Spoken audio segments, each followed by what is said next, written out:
ए बाबू सुन ले, ज्यादा गर्मी बा देहिया में तो 1 मिनट में झाड़ दे। ज्यादा गर्मी बा देहिया में ना तो 1 मिनट में झाड़ दे। अगर उत्तर प्रदेश चमारन से हुए ना सरऊ ढाई के टंगरिया मारे और जमीनियम गाड़ दे।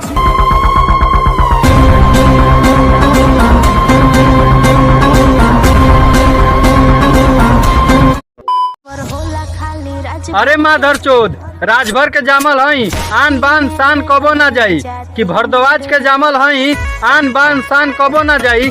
तोरा जैसा लड़ चट हमार झाट के बाल ना उखाड़ पाई।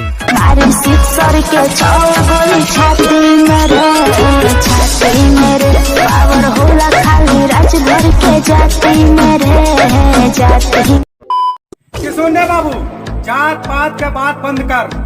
इतना खौफ बा नमुआ में कि घरवा में घुस जाइबे। कि जात पात के बात बंद कर, इतना खौफ बा नमुआ में कि घरवा में घुस जाइबे।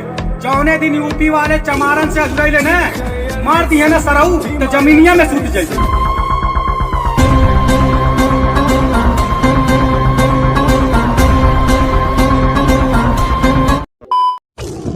ते सबसे बोल पर राजभर जी से बोलबे तो उठ जाइबे।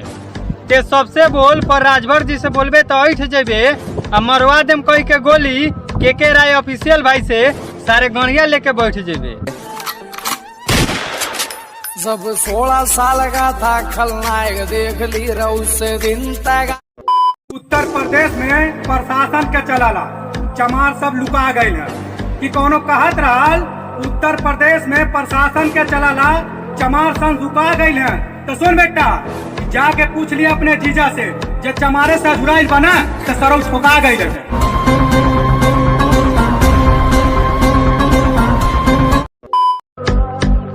कि ढेर बढ़ चढ़ के बोलता रहे समझो तारे के डर जाए।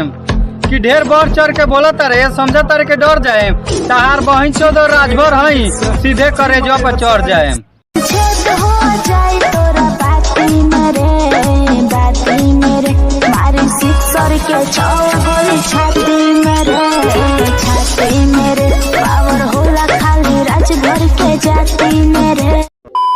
क्या रे बाबू, बचपना गईल अब भरपूर जवानी बा। कि बचपना गईल अब भरपूर जवानी बा। अगर चमार जी के छुअला ना बाबू तो जर जाइबा, काहे से खून खानदानी बा।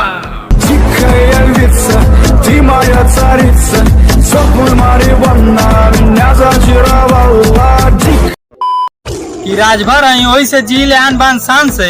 कि राजभर आई वही से जी ले आन बान शान से। और तनिका नजरिया तनी नीचे क के बात करसन। कि तनिका नजरिया तनी नीचे क के बात करसन ना तो पेल के मुआ देम तनिका पूरा खानदान के। निकल भोसरी के। राजभर हई भीतरी ले धास देहब हो। राजभर हई भीतरी ले धास देहब हो।